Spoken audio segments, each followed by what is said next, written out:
নমস্কাৰ। বহুদিনৰ বিৰতিৰ পিছত আপোনালোকলৈ বুলি এটি ভিডিঅ' আগবঢ়াইছোঁ। নিশ্চয় আপোনালোকে ভাল পাব। যদি মোৰ ভিডিঅ'বিলাক ভাল লাগে তেতিয়াহ'লে সুন্দৰতকৈও সুন্দৰ অভিমত পাম বুলি আশা ৰাখিলোঁ। শৰৎ আহিছে বুলি কবিয়ে কবিতা লিখিয়ে আছে, কিন্তু সূৰ্য দেৱতাৰ কোপদৃষ্টিত শৰৎ আহিব নোখোজে। কিন্তু কবিৰ মন শৰতক লৈ বলীয়া। শৰৎ ঋতুৰ ৰূপ মাধুৰ্যই কবিক আকৰ্ষণ কৰে। সেইবাবে কবিয়ে কবিতা লিখি শৰতক নিমন্ত্ৰণ জনাইছে। ময়ো শৰতক বহুত ভাল পাওঁ। সেয়েহে মোৰ কলমেৰে নিগৰি অহা এটি কবিতা পাঠ কৰিবলৈ লৈছোঁ। কবিতাৰ শিৰোনাম সুভাষিত শৰৎ।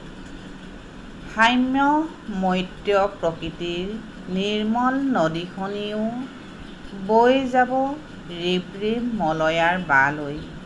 গীত গাই যাব শৰতৰ শেৱালি নিয়ৰ মুকুতাৰ সাঁতুৰঙী ৰামধেনুৰ প্ৰেমৰ ধেমালিৰ গুণ গুণ গান। পূৰ্ণিমাৰ ৰাতিৰ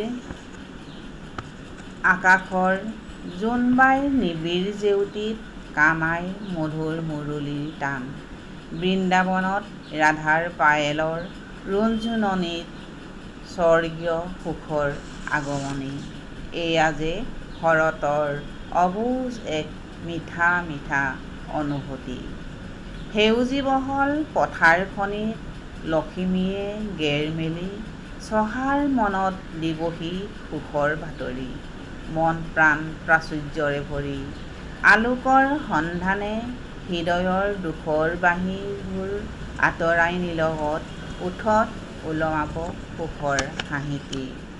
আহিবা শৰৎ তুমি বৰষাৰ পাছে পাছে, তোমাৰ পৰশত কহুঁৱাই হালিব জালিব।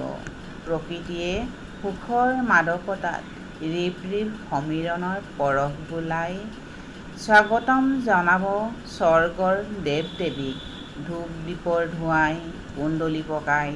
আধ্যাত্মিক ঐশ্বৰিক শক্তিয়ে ধৰিত্ৰীৰ বুকুৰ দুখবোৰ নাশি। মানৱতাৰ গীত জুৰিব শৰতৰ শুভ্ৰ শেৱালিৰ সুবাসত।